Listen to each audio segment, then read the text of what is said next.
안녕하세요, 축직먹입니다. 세리에 압도적인 1위팀 인테르와 라리가에서 4위를 달리고 있는 챔스 강자 아틀레티코 마드리드가 만났습니다. 경기는 인테르 홈에서 펼쳐졌습니다. 인테르는 3백을 기반으로 한 플레이를 했고 수비형 미드필더로 대성공을 거두고 있는 차라놀루, 빡투박의 정석 바렐라, 그리고 맨유에서 뛰었던 미키타리안이 좋은 밸런스의 3미드를 구성했습니다. 그리고 리그 20골을 넣으며 미친 득점력을 보여주는 라우타로가 선봉장에 섰죠. 아틀레티코 마드리드 역시 백3를 사용합니다. 투톱에 그리즈만과 모라타가 설 때가 많은데 오늘은 일단 요렌테를 선발로 배치했습니다. 그리고 양팀은 같은 백3의 투톱 기반이지만 왼쪽 윙백의 주발이 다릅니다. 인테르의 디마르코는 왼발, 아틀레티코의 사무엘 리누는 오른발입니다. 디마르코가 직선적으로 뛰면서 크로스 플레이나 컷백을 많이 내준다면 리누는 직접 아이솔레이션하는 장면도 많습니다. 이제부턴 어떤 포인트가 있는지 살펴보겠습니다. 인테르는 백3를 만들어 놓고 바로 그 앞에 수비형 미드필더 차라놀루를 배치합니다. 그리고 풀백들을 양쪽으로 벌려놓고 경기장을 넓게 쓰죠. 기본적으로 3백을 가져가는 팀들에서 많이 사용하는 대형입니다. 아틀레티코의 시메오네 감독도 인테르에 넓게 쓰는 전술을 전방 압박으로 대응합니다. 풀백인 리누까지 바짝 올려서 인테르를 높은 지역에서 눌러놓으려고 하죠. 전방 압박의 간격이나 1대1로 인원 분배를 시켜놓은 것까지 역시 괜히 시메오네가 아니구나라고 생각했습니다. 인테르도 자신들이 압박해야 할 땐 비슷하게 대응했습니다. 상대 센터백은 3명, 인테르 공격수는 투톱. 그럼 센터백 1명이 남는데 그걸 주로 오른쪽 미드필더 바렐라가 압박했습니다. 그리고 인테르도 다름이 아닌 리누에게 붙여서 거의 대칭 구조로 압박을 진행했습니다. 그리고 경기 중엔 그리즈만에게 역시 자유로운 역할을 부여합니다. 좁은 공간에서 아틀레티코가 압박당할 때 그리즈만이 코케 옆으로 쓱 움직여주며 공을 받아줍니다. 그리고 그리즈만이 비어있는 리누에게 공을 내주면서 아이솔레이션 찬스를 만들어줍니다. 아까 말씀드렸던 것처럼 리누는 오른발잡이 왼쪽 윙백입니다. 크로스나 컷백도 하긴 하지만 직접 돌파를 해서 타격할 수 있는 자원이라는 거죠. 과거에 이 위치에서 뛰었던 야니 카라스코의 역할을 떠올리시면 될 것 같습니다. 이 공격은 무산되지만 그리즈만의 자유로운 움직임 그리고 리누의 아이솔레이션까지 아틀레티코의 색깔을 보여주는 공격 장면입니다. 시몬의 인자기는 상황이 되면 왼쪽 스토퍼인 바스토니 혹은 오른쪽 스토퍼인 파바르의 공격 가담도 시켰습니다. 한 명이 올라갔을 때 나머지 센터백 2명이 뒤를 지키고 상황에 따라 공격적인 움직임을 할 수 있는 자유도를 부여한 거죠. 인테르가 높은 지역에서 공격을 할 때는 백3를 넓게 벌리고 윙백도 아예 터치라인을 밟는 정도까지 벌립니다. 그렇게 해서 사이드 쪽으로 공을 보내고 상대의 수비를 좀 끌어내려고 한 거죠. 그때 가운데 있는 인테르 선수들이 사이드로 지원 갈 준비를 하고 있습니다. 반면에 아틀레티코는 일단 5백을 형성하고 나머지 앞에 선수들이 사이사이 공간을 채워주면서 좁은 수비 간격을 형성하려고 합니다. 전반전엔 이렇다 할 장면이 없긴 했는데 데폴이나 비첼의 오른쪽 라인에서 패스미스가 조금씩 발생하면서 인테르가 역습 찬스 몇 개를 잡습니다. 지금도 비첼의 빌드업 미스로 미키타리안이 빠르게 역습 전환 패스를 넣으며 발빠른 투톱이 역습을 시작합니다. 라우타로가 튀람에게, 튀람이 바렐라에게 주며 바렐라가 좋은 기회를 맞습니다. 바렐라가 치고 들어가는데 아틀레티코 선수들의 커버가 빨랐고 다시 바렐라는 튀람에게 내주면서 튀람이 마무리 슈팅을 해보지만 정면으로 향합니다. 전반은 이렇게 큰 이슈 없이 0대0으로 끝납니다. 양팀 다 90분이 아닌 2차전까지 생각한 것 같았고 상당히 조심스러운 운영을 했습니다. 인테르가 점유율과 슈팅을 근소하게 가져가긴 했지만 이렇다 할 찬스는 없었습니다. 하프타임 동안 양팀은 라인업에 한 자리씩 변화를 가져갑니다. 아틀레티코는 센터백을 히메네즈에서 사비치로, 인테르는 튀람을 빼고 아르나우토비치를 투입합니다. 후반에 사우를 빼고 모라타까지 투입한 아틀레티코는 다시 한번 전방 압박으로 이득을 얻어봅니다. 모라타의 타이트한 압박으로 데브라이의 불안정한 전방 패스가 나오며 이 공을 끊어내고 역습을 시작하는 아틀레티코입니다. 그리즈만, 데폴, 마르코스 요렌테가 순간적으로 삼각형을 만들어주면서 차라놀루의 뒷공간을 노려줍니다. 순간적인 역습 체제로의 전환이 빨랐습니다. 하지만 옆에 따라오던 데브라이가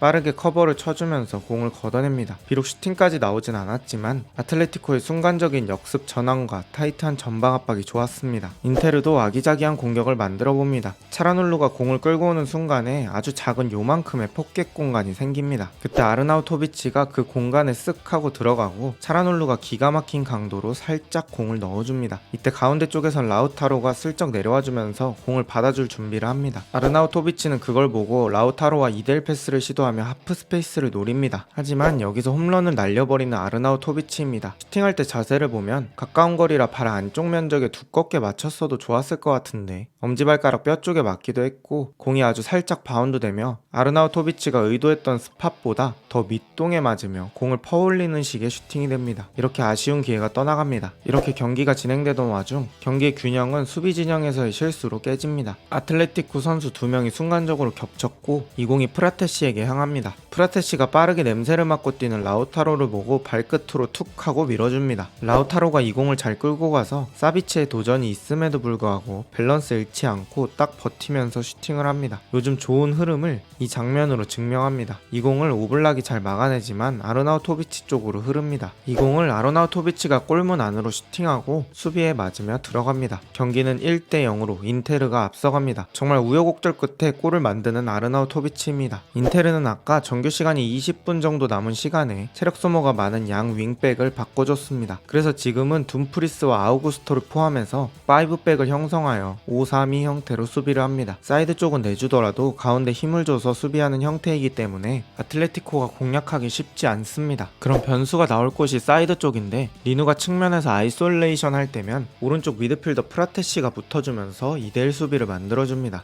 리누가 테크닉이 좋은 선수는 맞지만 메시도 아니고 대놓고 2명 사이를 뚫기 쉽지 않죠. 게다가 리누는 선발부터 뛰었고 수비 2명은 교체로 들어온 선수들이라 체력이 많이 남아있습니다. 이런 수비들 때문에 아틀레티코는 쉽게 상대 파이널 서드로 진입하지 못했고 먼 거리에서 모라타의 머리를 보고 크로스 플레이하는 수밖에 없었죠. 하지만 이런 크로스는 난이도가 너무 높았고 결국 골은 들어가지 않으면서 경기는 1대0으로 인테르가 승리를 가져갑니다. 사실 경기 자체는 지표를 보면 인테르가 압도했습니다. 아틀레티코 마드리드는 유효 슈팅을 한 번도 기록하지 못했으니까요. 하지만 전술적으로는 양팀의 감독이 커다란 미스는 없었고 교체 타이밍도 꽤 괜찮았다고 봅니다. 다만 선수들의 패스 미스와 실수가 아틀레티코가 훨씬 많았고 그 실수를 놓치지 않은 인테르가 승리를 가져갔죠. 하지만 1대0이고 원정은 아틀레티코의 홈에서 펼쳐집니다. 이 정도 스코어 차이는 쉽게 뒤집어질 수 있기 때문에 게다가 뒤지고 있는 아틀레티코가 이제는 홈에서 경기하기 때문에 양팀 다 충분히 해볼 만한 상황입니다. 과연 8강에 오를 팀은 누굴까요? 오늘 영상은 여기까지입니다. 좋은 하루 되세요.